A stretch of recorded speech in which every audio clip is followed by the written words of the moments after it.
Hugh Grant, you had a bad time filming this movie. I know, what did he... Shove it up your What was dude. he in the movie about 20 Shove it up your minutes? ass. Shove all that chocolate. Shove it up there. Shove it up. Because, okay, so... Spoilers, Wonka spoilers. Wonka Timothy spoilers. Chalamet's Wonka spoilers. In the original Gene Wilder movie, Yeah. which again is been now confirmed to be, the after. Which is absurd. Yeah. Slugworth. Here's they blew the thing apart. This is weird. They blew the whole thing apart. Nothing wrong with it because Slugworth was actually the best out of that trio. No, but that whole thing was fine in what they were trying to do, but the problem is in the original movie, Slugworth is just his buddy. He goes undercover to find whether or not the kids are douchebags or not. Because Slugworth's my buddy. Remember, he brings him in. He's like, he's a business partner. This is my business partner. This is my guy. He's just like his bookie, or like basically his numbers. Which guy. they almost allude to that the little girl, being that she's a Slugworth, would be Slugworth, but yet. Gene Wilder movie. Which makes no sense, but fine, whatever. Maybe that's not. But then somehow Slugworth was real and was the #1 candy bar in this trifecta of mafia candy bar things. I think in Gene Wilder, doesn't he like go up to each of the kids and go, I need you to get the everlasting gobstopper. So basically, is it like Wonka owns Slugworth, keeps the chocolate? I think Slugworth is his own company in that one, and he's like trying to worm tongue these kids, into stealing Wonka's formula for his company. But then he comes in at the end with Wonka, and he's like, Slugworth's my buddy. That's what I'm saying. Like, he comes in, he's like, oh, Slugworth. That's what I'm saying. So my only theory is that Wait a minute. Wonka must continue to own... His chocolate is so much better, and he puts him out of business that he only has to... Slugworth maybe begs him for a job. Maybe. And maybe because it's been so long, they become... buddies. But then, and I'm fine with the recasting. I don't care about color. I don't when it comes That's to the what I casting thought you in were movies. going. Which no, is but fine. I know That's it's like what a black I'm saying. guy, He's and the I best know, part and I of- trust me. He was Yeah. great, and I know people are gonna be, That doesn't make any sense. But if that's fine. the same guy, that's an old white guy later. That doesn't make any sense. I don't care about casting as far as that goes. no. It doesn't matter to me. But if you're gonna have the audacity to say this is a prequel to the maybe That's what one I'm of the trying greatest to movies say. of all time, then So then it either has to be that guy or that girl or somewhere in that family, and that means Wonka has to just go ahead and buy the Slugworth chocolate and then low-key let it run for her family, and then they have that connection where they're really Wonka owns it all, because that would be the only way it makes he's just sense. using Slugworth to weed out the bad kids later when he finally decides to give it up. But that doesn't make But any this movie sense. gave you none of that.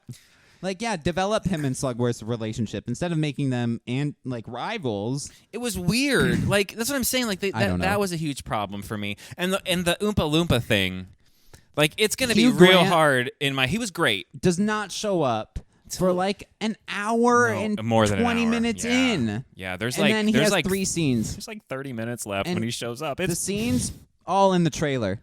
pretty much Where he's flying in the trailer. Where he's doing the Oompa Loompa dance in the trailer. In the trailer. The glass thing, the Where trailer. he's doing the the chair bit trailer. in the trailer. I know. That's the 3 scenes that he's in, including the fucking factory scene. Or not bad.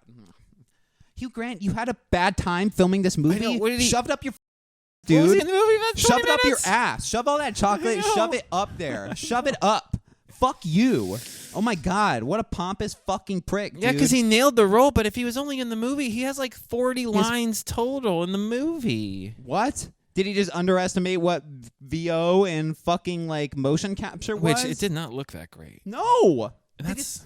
All they had to do was his face. Yeah, I'm trying to understand because honestly, What do you mean you had a hard... They drew dots on your face, put you on a black background in a recording how much makeup booth. did they really do? Put orange, maybe, if that. That could have been all done in post. I mean, we know about that kind of stuff, so I'm trying to think what in this particular situation. They drew motion capture dots on his face, put him on a black background in a VO booth. Well, they oranged his face, I'm sure, and then dotted for a couple him. days. A day. How did you have a hard time making this movie? It was so grueling. It was the worst experience of my life. Fuck. Yeah. Was it worth it? You. No. Well, now I feel bad for all the rest of the people in the movie because it's God, everyone else looked like they were having fun. Keegan-Michael Key stole the entire movie. As that bit the constable of him slowly getting fatter throughout the movie until the end when he can't get out of the car. All did. Everyone is getting fatter. I know, but in he the was movie. exceptionally fatter. Supposedly that was a lot of that was real. The director gained 50 pounds because there's a lot of chocolate on set. And supposedly Chalamet is the only one that didn't gain weight because he's your age. Wait, his character doesn't eat chocolate. But on set he did. Oh, okay. That's what I'm saying. But he's your age, so he's a metabolism of whatever, and he's just mowing down 4 pounds of chocolate a day. He's my age, but also singing and dancing. That's true. So he's burning them calories. He's chomping a donut and then doing the musical number, you know. Yeah, it was so close. The end is great. They finally pull out the song. The song everybody wants. If you want to view a better movie, yeah. And they wait. There's 6 minutes left in the movie when that song comes out, and you're like, "Are you serious?" What? And then they do the whole reverse scene of the beginning of the first movie where he walks her to the mom, and then like they're showing you, they animate the first original movie scene like of the kids going up and like drawing, and like it comes a completely different movie. So then he's like going up to a castle that he builds the factory from the original movie, and then they start animating all over it. What? Yeah. What is happening? Like, and then like the factory's building itself, and then it's like, built, and then it goes Wonka. Yeah. What? What? It's like full, and then the best part of the entire like movie, whole other movie is the credits, like with the like he's like got the projector and he's like doing the dance with the projector and he's trying to change the thing. That was funny. That was good. So like, the the it was blooper like 3 kinda, scenes, and then he came back for the credits. For the credits. But that was good. That was the funniest part of the movie, honestly. Yeah. It was definitely not. I didn't like the end though. They show like most of his team, like everything's happy. Then his team. And Wonka and friends. What the fuck are you talking about? What happened to his team? Did they all die? Is that why he's all depressed? Is that why when the Gene Wilder one comes on, he's like, I'm done doing this? He's retiring. Right. So that's what I'm saying. So they all they're dead? All way older than he is. So he probably went to the last funeral that we don't see when the movie picks up. He probably that movie? Yeah, that's the movie I Fuck, wanted. man. God. The Scrub song was like, especially when it comes back and they're like questioning him with song. They're like, Scrub. Like, they were all. It was pretty good. His like team, like it was close. Felt very Cruella. That's what I'm saying. It literally felt like Cruella. Yeah. Like, yeah, it was okay. It didn't need to exist though, and now you've got more questions than I had originally, and I like to have a lot of that in my head because he's too. He plays Gene Wilder's version. Gene Wilder plays the character as there is something seriously wrong, hurt him. Like he's a good person, he still like puts on the whimsy. But he's still trying to do that. They're trying to make it all that it's his mom. Yeah, but he reconciles it all in this movie. Right. So then, and then it's like they're trying to set it up like. Why do you set up stakes of like we're going to kill him, and then he's drowning in the chocolate, and they pause for a long time? Well, it's like he doesn't die because there's another movie. Yeah, because the thing. There's a whole nother movie, right? So why set up the stakes? Especially if you're not just don't do it to him, just do it to the girl. Yeah, then you're like, oh, because she's not in the other movie. Maybe he's on the other side, like pounding. You know? And they're all then standing like, around fucking him, bawling. Yeah, and they're like, sorry, Mr. Wonka. Because it's like, oh, she's not in the other movies. Is she about to fucking die? This is how she dies. Holy shit. They're gonna Toy Story 3 us. Here comes the lava. No. It's like, well, Wonka's in there, so she isn't going to die because he doesn't die. He gave the jar of chocolate and said, make sure you give this to the little orange guy or else. So, what? The little orange guy saved him.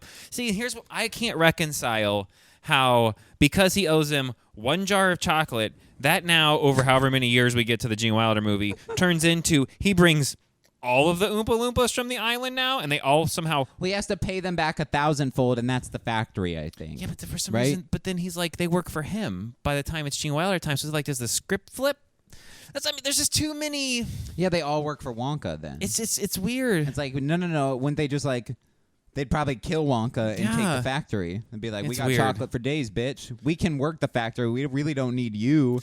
So, let me ask you a question real quick before we get out of here. Why aren't there other Oompa Loompas at the end scene when they're at the factory? It's just him and Lofty. It's just him because he's got to go get him for the sequel. You know we're going to Return to Lofty. Return to Loompa Land. There's no other sequel you could do because they built the factory in 13 seconds. It'll be the minions of the Wonkaverse. Just make it 3D animated, and actually it wouldn't be too bad. I don't hate that. Right? I don't hate that. I just 90 minutes, make it 3D animated, and we got a Loompa movie. Yeah. They careful. Oompa Loompa movie. I'll write it, guys. Warner Brothers, call me. Here's my number. Beep. There's some unnecessary CGI though with him. Like when he's on the boat. Yeah. Like it could have just been him. Like when they go, when I was on the island, and they all have like they're all CG small human faces on. But like you guys, why just they just all make Hugh up Grant? Regular? But they could all just been regular size. We don't have perspective because the only perspective we have of him is being this tall. So when they go to an island and they're all human size, we wouldn't see that. We'd see them as Oompa Loompa size because. Yeah. fucking small. So why did they spend $30 million animating him on a boat when he could have had a full-size Hugh Grant and orange face makeup? I'm like, would have been way better. And it would look real. If it like cuts to when he's telling the story and he's like super tall Hugh Grant. Oh my god, it would have been funny. He's telling the story too, and he's telling the story. and He tells everybody he's tall anyway, so it'd have been That's funny. how he sees him. I know, like it's just. That would have been really good. He's like walking up the beach and he's like in his stupid little outfit and he's got the cane, you know? He's like passed out under the tree. Because you know, that would have been really good. It would have been better. Huh. There was like needless CGI in this movie. Not him like speeding away on a fucking speedboat. It's all CGI. And it doesn't look like they took, because most of the movie, the CGI is good. Like, Hugh Grant, it's very practical. Sit there for 30 minutes while they scanned your fucking face. I can't. I'm sorry, dude. And then did VO. Sorry. You didn't have a hard time making this movie. There's no fathomable unless they whipped him during the fucking process. They treated him like an actual Oompa Loompa. Yep. They kept him in a jar. They said, "You eat chocolate, and only chocolate." Yeah, that sounds terrible. All right. To the line. Then they go in a different direction. Nobody was like, "Hey, but those birds who said they were going to the thing we're going to went this way." But the movie has to happen. But see, and they have to end up in New York because it's an Illumination movie. So like, and these aren't spoilers. This is all like, this is the plot of the movie. It's migration. The trailer shows you the entire movie, pretty much, and almost in order and in spoilers, which is really like Kumail Nanjiani. We get Elizabeth Banks. We get Awkwafina. Keegan-Michael Key. What they don't show you, what they don't really advertise much is Danny DeVito. Danny DeVito's in this movie. Can maybe stop bringing in Danny DeVito?